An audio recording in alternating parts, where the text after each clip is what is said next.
بص يا باشمهندس، دي الجاردن كده مبدئيا. دي الجاردن الأمامية. تمام.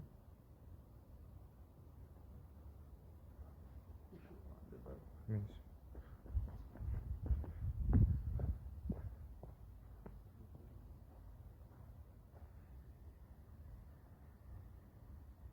هي الفيلا هندسة مباني 2020، لسه حديثة خالص. بسم الله ما شاء الله يعني.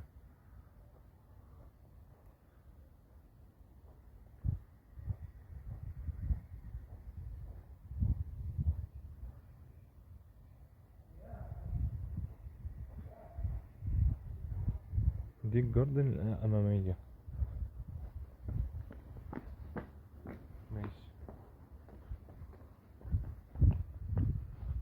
هنتحرك بقى خلف كده، المدخل الجانبي.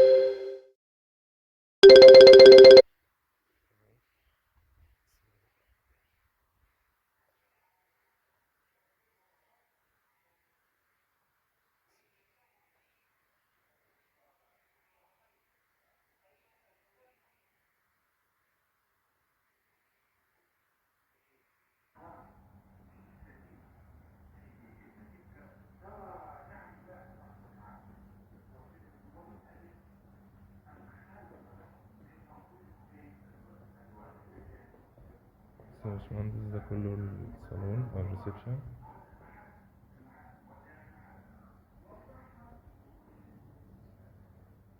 ده الكيتشن.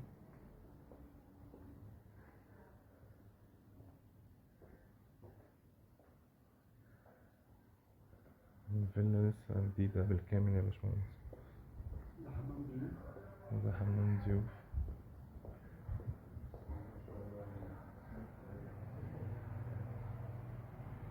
بسم الله ما شاء الله، مصممه تحفة يا باشمهندس.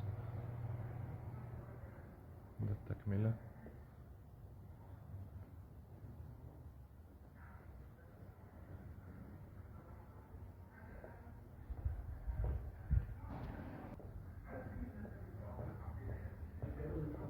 تمام. طيب ماشي، دي بقى الجاردن الخلفية. الدوبلكس برضو كذلك، بنفس التشطيب بنفس كل حاجة. هما يعني زي كده على جزئين يعني. وده بقى تكملة كده للناحية التانية على طول. ده خرجنا كده ايه.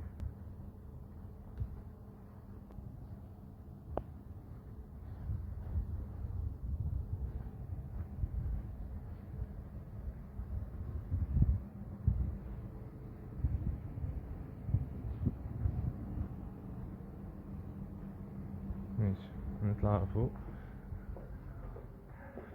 يعني كده الخلفي يا هندسة، الشمس دلوقتي بتغرب عليه. يعني الأمامي بحري، كده غربي في الآخر، آخر الفيلا.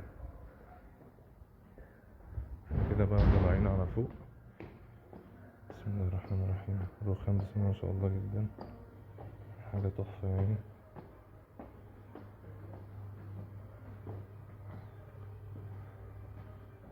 احنا كده بقى ايه، طلعنا للمدخل. المدخل بتاعنا اللي هو الرئيسي بتاع الفيلا. ده زي ليفينج كده. متقلقوش، مش هجيب حد. ده زي ليفينج، زي ما انت زي ما انت زي ما انت زي ما انت. تمام.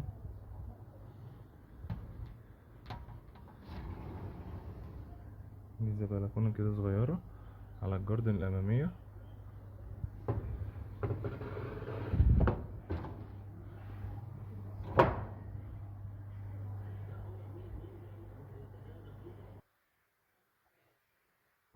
وده جنب المدخل على طول، الباب بتاع الشقة.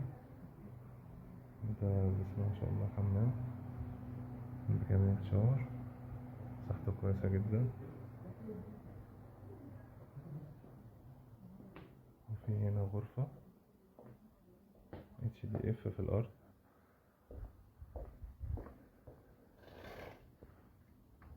ده الشباك بتاع الغرفة اللي هي على الجاردن بتاعة الفيلا نفسها.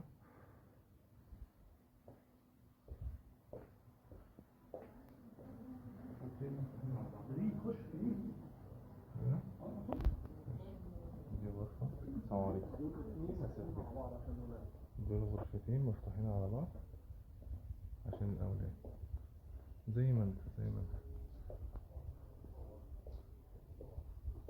دي بقى ايه على الجاردن الخلفية. دي بلكونة.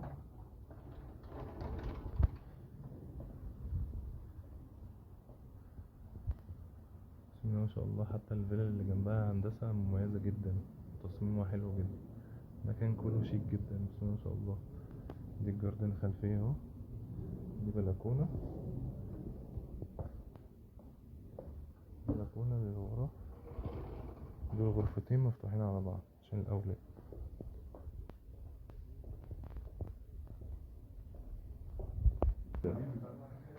ده هنكمل بقى، نخش على غرفة النوم بقى الرئيسية للماستر.